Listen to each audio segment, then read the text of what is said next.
En este video estaremos considerando el estudio de este fin de semana 27 al 28 de enero 2024, el artículo 48 con el tema Confíe en que Jehová lo ayudará pase lo que pase. ¿Qué tal amigos, hermanos? ¿Cómo están? Espero que les esté yendo bien. Sean bienvenidos y estaremos subrayando y comentando las respuestas de este estudio. Un estudio guiado y explicado para esta semana.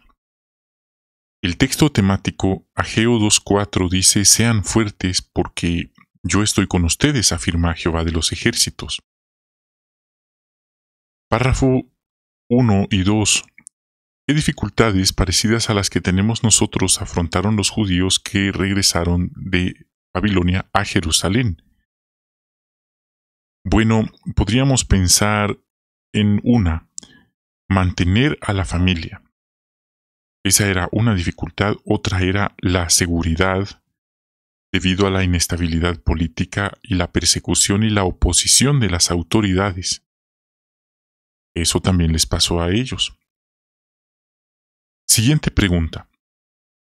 Bueno, no es una pregunta, en realidad nos pide que veamos el recuadro que está aquí, y esta es una línea de tiempo en la que se aprecia cómo en el 537 un primer grupo regresa a Jerusalén.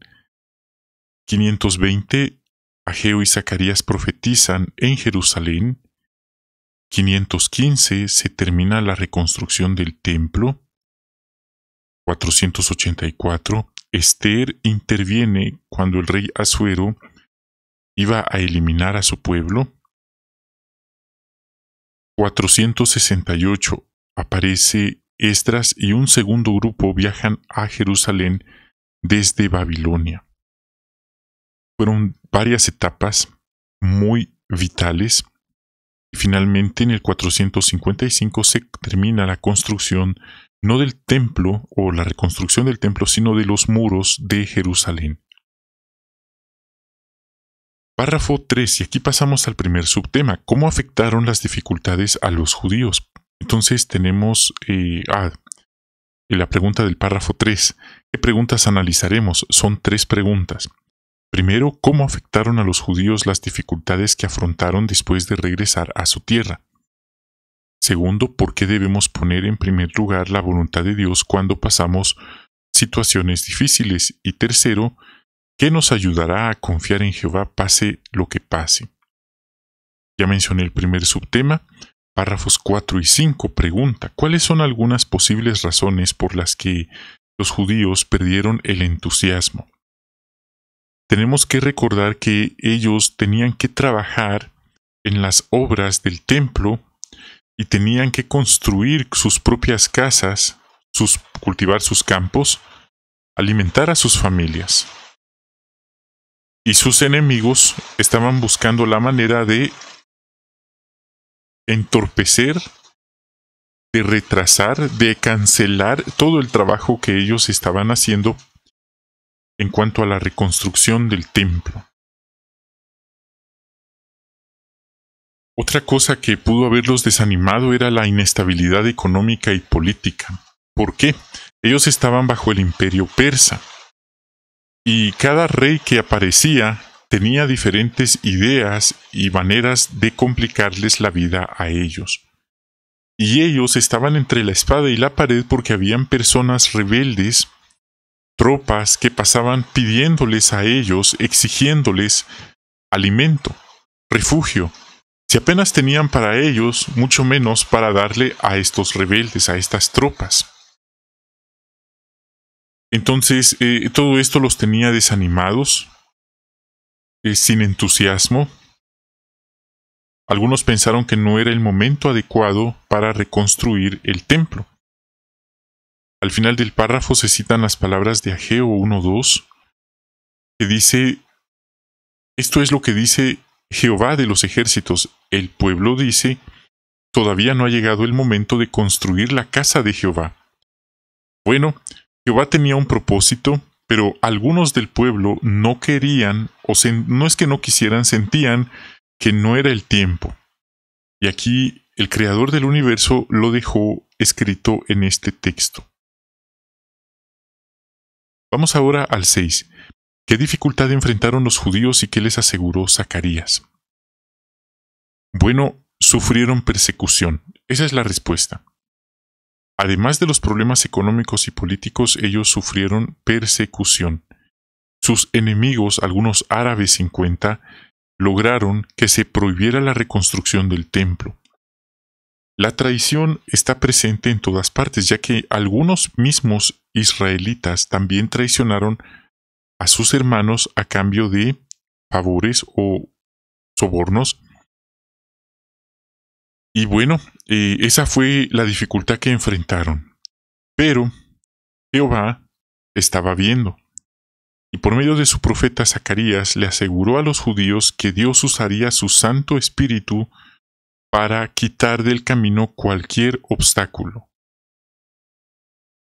Algunos quizás no creyeron esto, pero de repente un rey, el rey del imperio, anuló aquella prohibición que no los dejaba reconstruir el templo. Y no solo eso, ordenó que le dieran dinero a ellos, los enemigos que habían buscado la cancelación de ellos. El rey mismo les dio a ellos dinero, fondos para financiar esta reconstrucción. Párrafo 7. ¿Qué bendición recibieron los judíos por poner en primer lugar la voluntad de Dios? Entonces la bendición que ellos recibieron es que Dios estaba con ellos. Sí, ellos al ser desterrados a Babilonia, al llegar a ese país, ese destierro era por su desobediencia. Dios les había advertido, pero ahora podían gozar de una nueva relación espiritual con el Creador en una adoración pura restaurada. Así que tener la bendición de Jehová con ellos es algo que no tiene precio. Y Jehová les dio a ellos una confirmación que Él estaba con ellos. Vamos entonces a pasar al siguiente subtema. Ponga en primer lugar la voluntad de Dios. Párrafo 8. ¿Cómo nos ayuda Geo 2.4 a poner en primer lugar la voluntad de Dios? Bueno, ese texto dice que Jehová está a nuestro lado. Entonces, confiar siempre en esta promesa nos va a motivar y a darle la importancia al reino más que a otros asuntos. Y dice el párrafo, no hay nada que temer. Hemos subrayado esa pregunta y esa respuesta, ahora pasemos al 9. Dice 9 y 10. ¿Cómo se cumplieron en el caso de un matrimonio las palabras de Mateo 6:33? Bueno, muchos hermanos tienen el sueño, otros son invitados, son animados por otros hermanos a mudarse, a ayudar en una congregación con necesidad. Ese fue el caso de estos hermanos. Así que ellos, por su propia cuenta, sus propios medios, se trasladaron a una congregación, pero perdieron el trabajo debido a la mala situación del país. Se menciona que no tuvieron no quiere decir que no trabajaron, solamente que no tuvieron un empleo formal o estable durante un año. Pero, ¿qué hicieron? Dice, siguieron predicando. Esto no quiere decir que no trabajaron. Sintieron el apoyo de Jehová y en ocasiones algunos hermanos también los apoyaron. Entonces, eso es importante. Ellos también pusieron de su parte. No es que se quedaran pensando, solo tenemos que predicar y del cielo nos va a caer lo demás. No, ellos también trabajaron, a lo mejor de manera informal, y dice el hermano que mantenerse ocupados en el servicio del campo les ayudó a centrarse en lo más importante. Entonces, también cuentan que un día un amigo había viajado 160 kilómetros para llevarles 2 bolsas de alimentos. Ahí está. Entonces, eso fue lo que les pasó. Así vieron ellos cómo se cumplieron las palabras del texto de Mateo 6:33. Buscaron primero el reino y bueno, ahí está una experiencia. Párrafo 11. ¿Qué nos dará Jehová si nos centramos en hacer su voluntad? Bueno, Jehová nos dará su bendición. Esa es la respuesta. Nos bendecirá si le damos prioridad a su voluntad. Siguiente subtema. ¿Qué hacer para confiar más en Jehová? Párrafo 12. ¿Por qué necesitaban una gran fe Esdras y los que viajaron con él? Respuesta. Porque ellos eran parte del segundo grupo.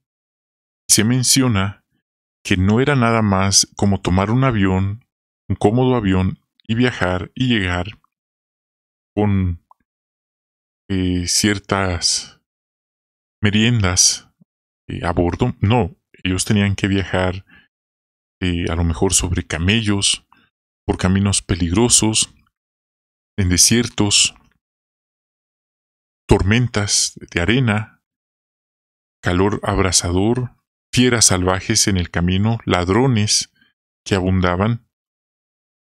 Eran un blanco fácil, menciona el párrafo.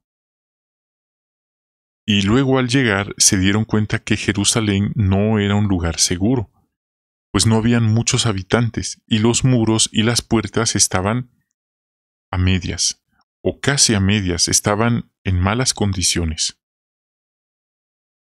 Párrafo 13. ¿Qué ayudó a Esdras a confiar más en Jehová? Bueno, aquí se hace mención de un detalle interesante. Cuando el rey Asuero ordenó el exterminio del pueblo de Esdras, es probable que Esdras viviera en Babilonia. ¿Por qué esto es relevante? Porque él ayunó, se puso de duelo y suplicó, como dice Esther 4:3, a Jehová para que los ayudara. Entonces se menciona que Jehová respondió a aquellas súplicas, pero el punto es este. Todo lo que Esdras vivió lo había preparado para las pruebas que venían en el futuro. Y es que él fue un ungido, un elegido, para animar, para encabezar, para ayudar al pueblo a concluir los muros de la ciudad santa de Jerusalén. Entonces no es que sea masoquista, pero las pruebas lo ayudaron a confiar más en Jehová. ¿Por qué? Porque él aprendió allí a creer, a confiar y a obedecer a Jehová en medio de las pruebas.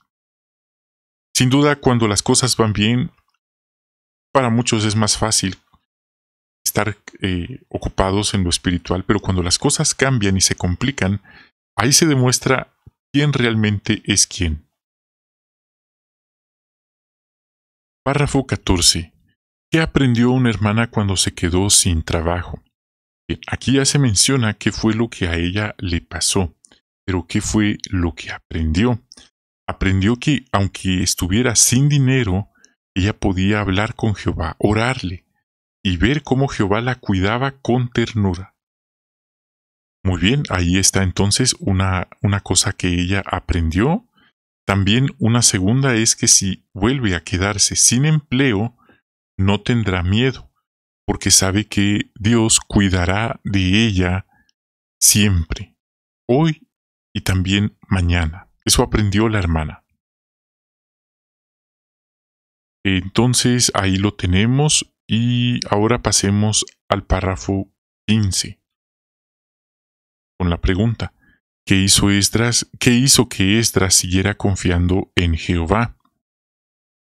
Él meditó en todas las veces que Dios lo había ayudado, en todas las situaciones sin salida que él vivió, y vio cómo Jehová lo literalmente abrió, proveyó una salida. Un detalle es que cuando él dice la mano de Jehová estaba conmigo, como vemos en Esdras 7, 27 y 28, esto es en un buen sentido, ya que Dios le dio a él carisma, gracia, favor, o por así decirlo, simpatía, o lo hizo del agrado de el rey, sus consejeros y las personas influyentes, el cuerpo diplomático, por así decirlo, y ellos querían ayudarlo. No eran personas indiferentes, querían que Esdras no tuviera ningún problema. De hecho, no era tan fácil encontrar un buen copero como él.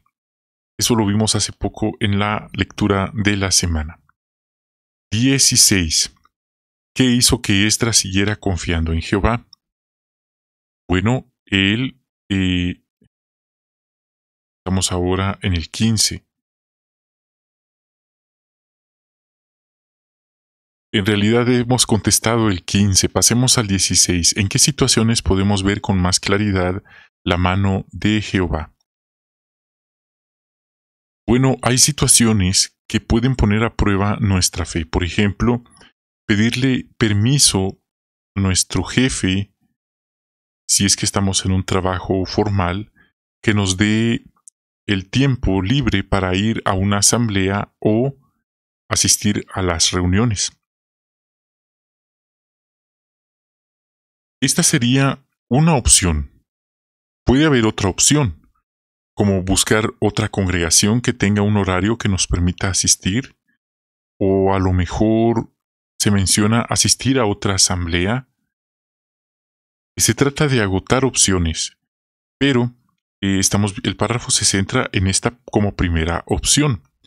Y un detalle, hermanos, muy importante, así como Esdras tenía el favor del rey, Jehová puede hacer que los hermanos tengan el favor de su jefe y quizás de otras personas influyentes en el lugar de empleo.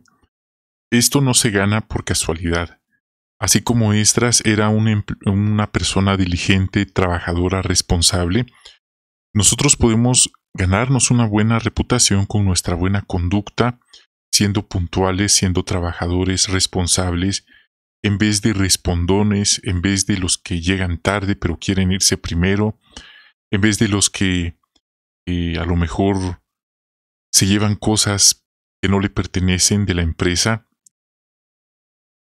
en vez de los que hablan mal del jefe a espaldas de él con los demás, porque siempre llega a oídos del jefe lo que las personas dicen de ellos, porque los mismos en el ambiente de trabajo suelen traicionarlos. Entonces, la buena conducta puede ayudarnos a ganar la simpatía y el favor de nuestro jefe. Repito, esto no es automáticamente o por casualidad, requiere esfuerzo. Ahora imagínese, cambiemos los papeles, tenemos una mala conducta y aún así le decimos que somos testigos de Jehová y que queremos ir a una asamblea. Ahí estaríamos sepultando la imagen que el jefe pudiera tener de la organización. Va a pensar que todos hacen lo malo que esta persona ha estado haciendo en la empresa. Es algo muy serio identificarnos como testigos de Jehová en el lugar de empleo. A veces es mejor que nuestras acciones nos identifiquen sin una sola palabra. 17. ¿Cómo sabemos que Esdras fue humilde en los momentos difíciles? Porque algo muy sencillo, le pidió ayuda a Jehová. Él pudo haber pensado, bueno, soy el copero del rey, tengo el apoyo del rey, tengo el apoyo de los consejeros de la corte del rey. ¿Qué más puedo pedir? Y ahí se eleva el ego, pero en vez de eso, él se apoyó en Jehová.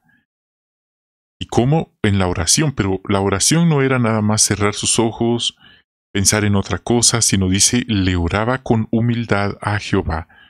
Una buena actitud, sin duda alguna. Y esto motivó a otros a imitarlo. Entonces, aquí al final se hace un punto interesante. Y podemos pensar en la siguiente pregunta. ¿Qué tal dormimos? ¿Tenemos problemas de sueño? ¿Hay inquietudes, hay problemas personales que nos dejan en la cama pensando, que no nos dejan dormir? Si eso nos pasa, acudamos a Jehová en oración con la confianza de que Él nos ayudará. 18. ¿Qué nos ayudará a confiar más en Jehová? Y algo que nos va a ayudar es ser humildes.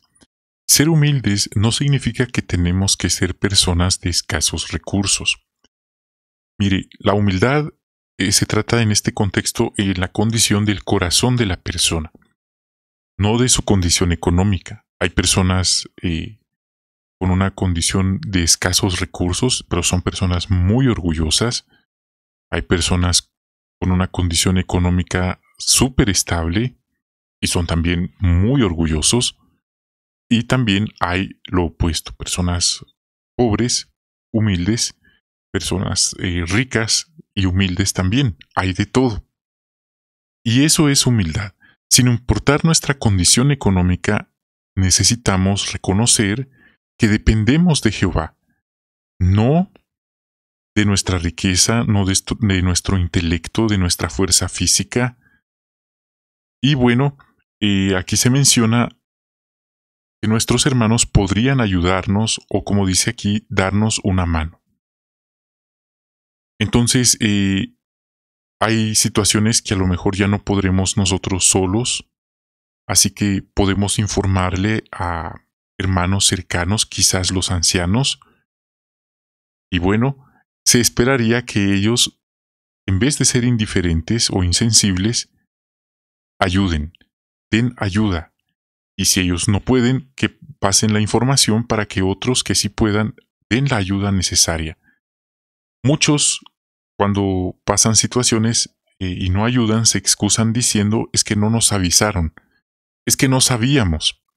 Pero imagínense, si llegaran a saber y aún así no quieren ayudar, bueno, entonces eso ya es otra cosa, como le pasó a Job con sus falsos amigos, y eso pasa en la Biblia, hay ejemplos.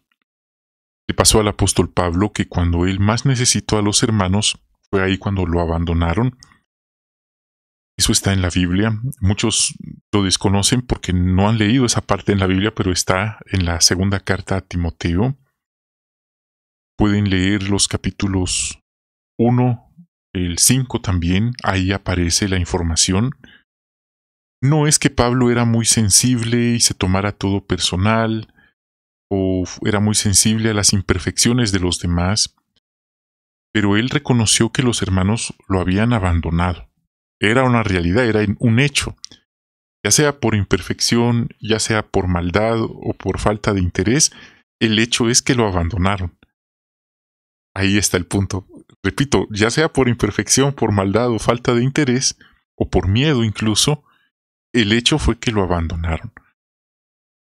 Entonces, podría ocurrirnos lo mismo a nosotros también. No queremos que nos pase, pero podría ser. Y eso nos motiva a que si nosotros escuchamos que alguien de nuestra congregación está pasando una necesidad, ahí está. ¿Seremos nosotros una ayuda oportuna o seremos indiferentes? Podemos pensar. Claro, por otro extremo, no se está refiriendo a que tenemos que promover la idea de vivir de la caridad de los demás. Está hablando de movernos, poner de nuestra parte, pero habrán momentos de la vida que no podremos, por una enfermedad, por un duelo, por una depresión incluso, no estaremos dispuestos a asistir a la reunión, a la predicación, a levantarnos de nuestra cama, por ejemplo, y es allí donde se espera que los demás hermanos demuestren ser una familia espiritual como nos ha animado los últimos estudios. Entonces, uno nunca sabe cómo Jehová lo puede ayudar. Esto es impresionante. Jehová puede literalmente abrir el mar y abrirnos un camino o una salida ante la situación que estamos pasando. La ayuda no siempre vendrá de hermanos, y esto es muy importante porque a veces nosotros pecamos juzgando destructivamente a las personas no creyentes, pero Jehová puede mover a personas no creyentes, a vecinos, por ejemplo, a compañeros de trabajo incluso, para que nos ayuden. Sí, a veces las personas que no son creyentes también demuestran cualidades que uno no ve en personas que dicen que son cristianas, pero Jehová puede mover a todos. Así que cuando veamos esa ayuda, démosle gracias a Jehová y también a quien nos ayudó. A veces ocurre esto también, es algo frecuente. Se nos olvidan los favores que otros nos hacen, pero no se nos olvidan las ofensas o las imperfecciones de otros. Imagínense, se olvida rápido un favor, mas no una ofensa. Así es el ser humano, de contradictorio. Confíe siempre en Jehová. Párrafo 19 y 20. ¿Qué aprendemos de los judíos que no pudieron regresar a Jerusalén? Bueno, aquí aprendemos una valiosa lección. No todos pueden o no todos podemos apoyar los mismos privilegios o asignaciones que hay. No todos los hermanos pueden ir y apoyar la construcción de salones del reino. No todos pueden ser betelitas. No todos pueden ir a la escuela de evangelizadores. No todos pueden ser misioneros. No todos pueden ir a la sede mundial, por ejemplo. No todos pueden ser viajantes, precursores. Pero eso no significa que por no poder serlo, somos malos adoradores de Jehová, malos siervos de Él. No, ni mucho menos. Lo importante no es dónde servimos, sino a quién le servimos y cómo le servimos. Uno de los párrafos anteriores destacaba el servir a Dios con alegría. Así que alguien puede tener muchos privilegios, pero si no es feliz, si no disfruta de su servicio a Jehová, ¿de qué le sirve tener tantos privilegios? Entonces, no estoy diciendo que no hay que tener privilegios, pero sea que tengamos o no tengamos privilegios de servicio, entre comillas, lo importante es que seamos felices. Y así como ellos, a pesar de sus limitaciones, dice, apoyaron con gusto a los que volvieron ayudando, a los que emprendieron aquel viaje. Así que podemos apoyar a los hermanos que voluntariamente están haciendo un esfuerzo por apoyar la predicación. Hay hermanos, esto es importante entender, muchos lo desconocen, no entienden cómo funciona. Hay hermanos que tienen una asignación de la sucursal, entonces ellos tienen el respaldo directo de Betel, de la sucursal, de la organización, en cuanto a asuntos de migración, permisos migratorios, visados, incluso cartas de recomendación que los nombran como ministros religiosos, y eso está muy bien. Y por supuesto, eventualmente ellos reciben un apoyo económico y otros beneficios como visitas de estímulo de parte de hermanos de Betel, encomio, a veces organizan viajes, etc. Y está muy bien. Pero cuando vemos hermanos que se trasladan voluntariamente a un territorio, ellos no disfrutan de estos beneficios que yo acabo de mencionar. Literalmente, esto no me lo estoy inventando, está en las instrucciones que la organización ha publicado en atalayas, en ministerios. Puede preguntarle a sus ancianos, esto no es confidencial. Cuando los hermanos, un segundo grupo de hermanos deciden trasladarse, pero no por asignación de Betel, sino por su propia cuenta, ellos no tienen ningún respaldo de Betel ni de la organización, no tienen derecho ni respaldo en cuanto a asuntos médicos, en cuanto a asuntos de migración, cartas de presentación o de recomendación ante una embajada. No tienen ninguna clase de esto apoyo. No me estoy quejando, quiero hacer la aclaración, solo estoy haciendo el contraste. Entonces, esos hermanos están prácticamente a su suerte, por así decirlo, una expresión. Si está en nuestras manos apoyarlos, hagámoslo. Y bueno, siempre es bueno orarle a Jehová, ayudar a quienes nosotros miramos cerca. No queremos tampoco aprovecharnos de la bondad de los hermanos. Alguien podría pensar que esa es otra forma de ganarse la vida, viviendo de la caridad de otros hermanos. Tampoco se trata de eso. De hecho, si un hermano mira que un territorio no consigue trabajo y no va a poder costear sus gastos, el buen juicio, la sabiduría dicta que lo mejor es regresar a su congregación. Y no se preocupe, no va a ser el fin de JW, no va a ser el fin de la organización. Eventualmente Betel puede enviar, porque hay muchos fondos para eso, a misioneros, a precursores especiales, a apoyar. Entonces es un detalle, hermanos, muy importante para considerar y tomar en cuenta. Sea que estemos en un privilegio de servicio específico, sea que estemos en un lugar confinados por la mala salud, recordemos que Jehová valora nuestro servicio. Y eso es importante, porque no se trata de pensar y solo eso le va a dar a Jehová, solo eso le está dando a Jehová. Eso piensa una persona narcisista, una persona egocentrista o egocéntrica. En realidad, como la viuda del templo, dio todo lo que tenía.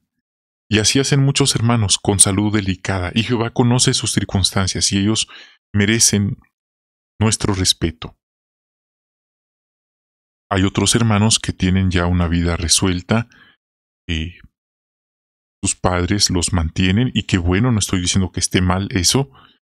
Así que no es que le estén dando a Jehová lo que le sobre, pero tienen una ventaja que otros hermanos no tienen, y lo están sabiendo aprovechar, pero debemos siempre respetar a todos nuestros hermanos, no hacerlos de menos en nuestro corazón, porque podemos aprender de todos los hermanos, lecciones que no vamos a leer en una revista, sino con su ejemplo nos pueden enseñar valiosas lecciones. ¿Qué nos ayudará a mirar al futuro sin miedo? Párrafo 21. Bueno, recordar las palabras de Ageo 2, 4 y 5. Jehová está con nosotros, no tengamos miedo. Podemos pensar en lo que hemos considerado en este estudio de manera realista, de manera objetiva. Jesús habló, nuestro Señor Jesucristo, nuestro gran Maestro, habló de lo importante que es planear y calcular, no tirarnos de boca sin saber si vamos a sobrevivir o no. Algunos hermanos este principio no lo han entendido y creen que depende de cuánta fe tiene uno en Jehová, así que si se tira del rascacielos y sobrevive es porque tenía fe en Jehová, si no es porque no tenía fe, pero no es realmente así, de hecho, una idea diabólica realmente. ¿Y por qué decimos tal afirmación? Porque el que le dijo a Jesús que se tirara y que si sobrevivía era porque era hijo de Dios, fue el diablo. Así que, ¿qué le contestó Jesús? Número 1, no debes poner a prueba a Jehová tu Dios. Jesús no tenía nada que demostrar para impresionar a otro. Así que es un buen ejemplo para nosotros también. Ser felices donde estamos, ayudar a nuestra familia en primer lugar, y por supuesto aprender a servir, para que así si vamos a otra congregación podremos ser de bendición a otros hermanos con lo que hemos aprendido en casa. Bien, hermanos, este fue nuestro estudio para esta semana. Respuestas subrayadas, explicadas, comentadas.